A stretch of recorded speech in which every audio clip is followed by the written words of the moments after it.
It's KCRW and Morning Becomes Eclectic as we come up on 22 minutes after 11. Our guests in studio this morning are Stereolab. Welcome, guys. Hello. Hello. Thanks so much for being here. I was just taking a look. It's been 12 years since you've been here. You were due for a visit.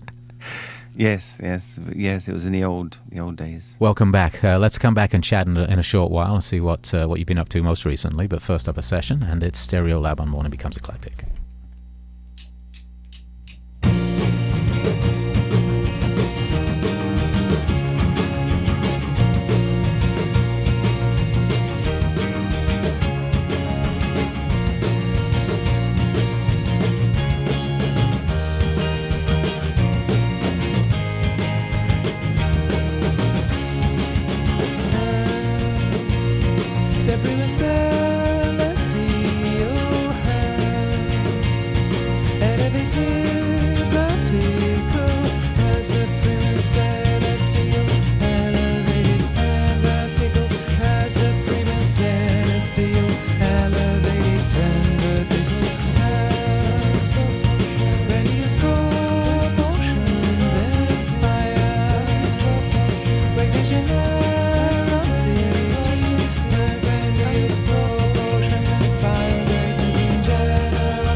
This is Neon Beanbag.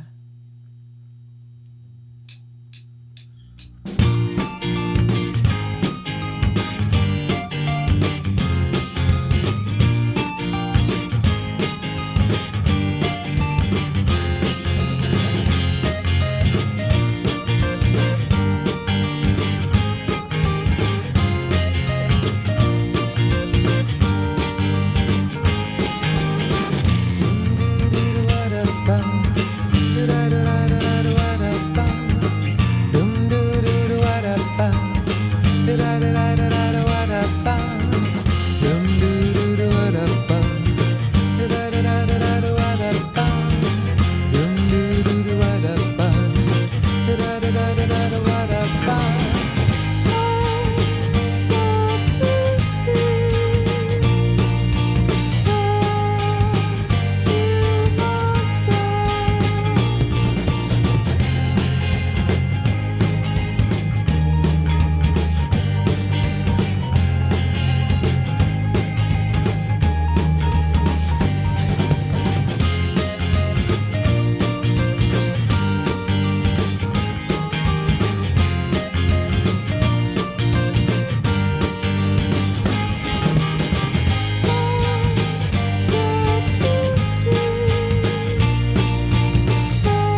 That was very high.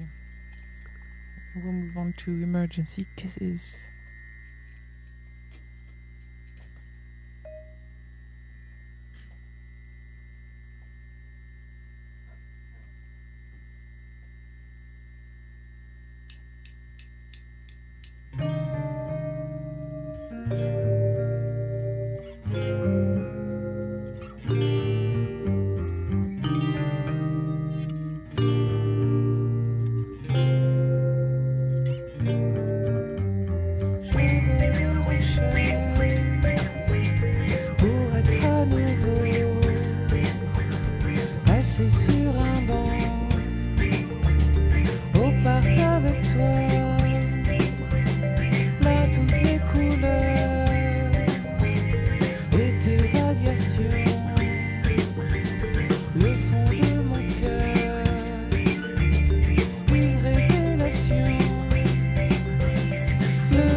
Combien t'es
It's Morning Becomes Eclectic at KCRW, and our guests in studio this morning, Stereolab. Once again, guys, thanks for coming in. I know you're coming to the end of a tour, dropping by to see us before you finish it off tonight in Salerno Beach. Is that right? That's right, yes.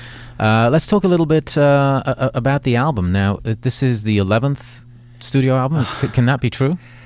It's possibly true. Did you count? No. I mean, I think we've done about 17 altogether. Wow. But there's about 6 or 7 compilations. So all right. There's a lot. It's enough. You know. After such a long period of obviously of writing and recording, we're talking to Tim. Maybe, Tim, I could get you to introduce everybody else in the studio before we go any further. Yes, we got Joe Watson, plays the Moog and the vibes and the Rhodes. We got Julian Gask, who's playing the clavinet and the Vox organ. Laetitia Sadier, she's singing and playing another Moog, Little Fatty. Andy Ramsey on drums, and Simon Johns on bass, and me on guitar. Well, welcome all once again. However many albums it's been, I guess my question was coming to the point is that after such a long career of writing songs and performing, is there anything new that you can learn when you go into the studio? How did you approach this one? Yeah, how to work it, how to turn it on, all that kind of stuff. Yeah.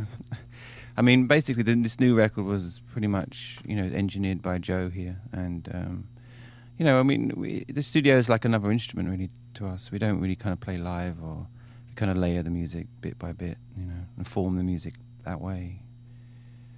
So, yes, it's like another instrument. How do you start a new Stereolab record? What's the process? I mean, there's a cycle, obviously, for most bands where you tour and then you go to the studio, you tour again, etc., etc. What about writing? Does that happen in the studio? Does it happen before you get there?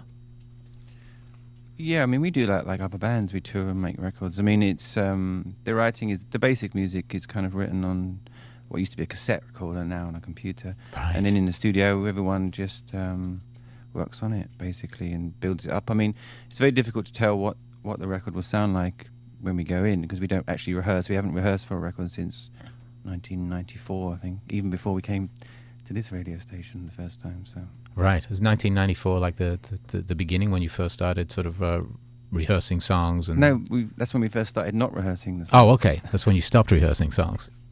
So once you're in the studio, then you're recording and layering and multi-tracking and all that kind of stuff. What about the mix? Is that a long process for you? No, normally it's about a day a song. A song normally takes about a day, maybe a day and a half. So it's fairly tight to turn around. Yeah, I mean, not compared with the 60s or 70s bands, but yeah, I mean, it's the process from the very first kind of drum loop to the last mix on this record was about 9 months. But actually, the record that just came out is only half of the songs. The other half are yet to come out, so they include those as well. Oh, so you actually got 2 albums worth of material out of the last batch of sessions? Yes, I think so. Well, that's very thrifty. Yes, more the merrier. You go in, you get 2 albums done at once. You've been touring, as you said to me when we met a little bit earlier on, for the last 5 weeks. Wrapping it up tonight. Actually, the show is at the Belly Up Tavern in Salerno. But what's up next after that? Apart from flying back to Europe, you continue to tour. We just have a little week and a half break, and then we're touring around the continent of Europe, France, Germany, etc. And then we have another little break of about a few days, and then we're touring in Ireland and England, or Scotland, all that kind of stuff, UK. What kind of differences do you experience on the road touring across the States as compared with back in Europe, continental Europe, I guess, in particular? Oh, it's just totally different. I mean, I always thought America was a bit more exciting in general, but I mean, it's exciting to go to Spain and stuff. I mean, touring around England's a little bit difficult. It's a bit going to Northampton on a rainy December. It's not that great, but it's. I mean, you can't really compete with a New York or a LA or San Francisco, but you put up with it. You do it. All right. Well, listen, it's great to have you guys back in the studios after all this time, and we're going to give away some copies of the new CD. When will we expect the second batch of those songs to show up? I don't know. It won't be until next spring. Right. Yeah, we got a few backed up, as they say. All right. Well, our second set is coming up. Again, it's Stereolab. Thanks for coming in. It's Morning Becomes Eclectic. This is Ecstatic Static.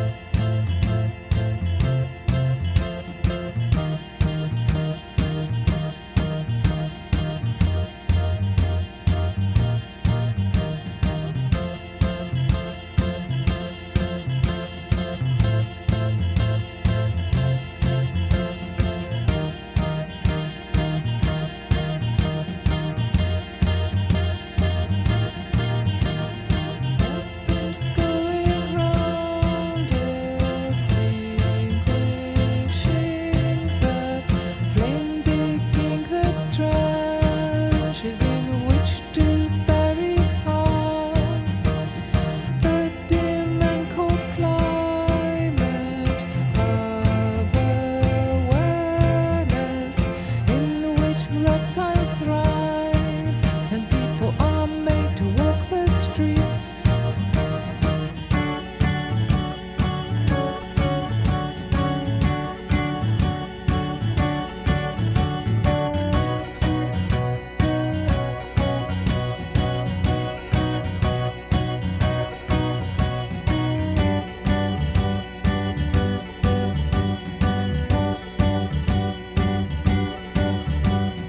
This heat, the purpose in my heart generates infinite energy. Oh, this heat, the purpose in my heart generates infinite energy. There's no need to worry. They're the immensity.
Switching the people's hearts are promising to deal with reality. We bought it because anything seemed more bearable than immensity.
Hey, we got double record now.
rayonnent au-dessus des toits. La lune est libre, bien plus libre qu'on ne le croit. Elle fluctue de ça et là, les parties qu'on ne voit pas. C'est pas grave, ça reviendra. Et quand elle est plongée dans la froide obscurité, donne l'impression qu'elle se noie. La lune est libre.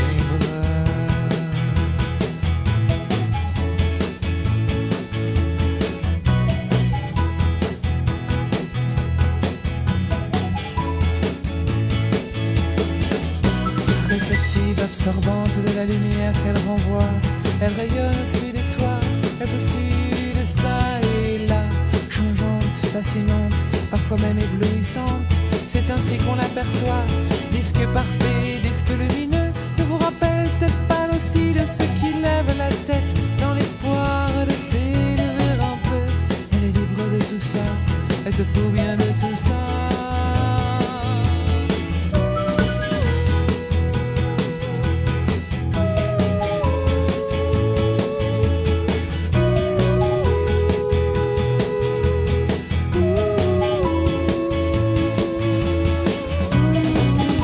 Transitoire, symbolique de quelques visions imaginaires. Elle en impressionne plus d'un qui prennent peur et délire. Elle se fout bien de tout ça. De tout ça.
Stereolab, I guess, on Morning Becomes Eclectic. Thanks for coming in, guys. Good to see you. Appreciate it. Thank you. Good luck with the last show of the US tour tonight, which is going to be at the Belly Up Tavern at Solana Beach. And we're going to give away some copies of the new CD in just a moment to our subscribers. Again, thanks. Thank you. Bye-bye. It's Morning Becomes Eclectic as we wrap up our program for not just the morning, but for the week. Thank you for joining us wherever you may be. We do appreciate your company. And I want to say a big thank you to a whole bunch of folks who made the show happen today. Stereolab and crew, of course. Jeremy Goldstein at Beggar's Banquet. Martin Pike, the band's manager. Ray Guiner, our sound engineer in studio this morning. Daphne Bach, our sound intern. Robert LaFond, our web video producer. And Valerie Barrett, our production assistant in studio on Friday mornings. Ariana Morgenstern produces our program. Coming up on Sunday night on the weekly program, Sounds Eclectic at 7 p.m. Swedish band Marching Band will join us for a live set and conversation.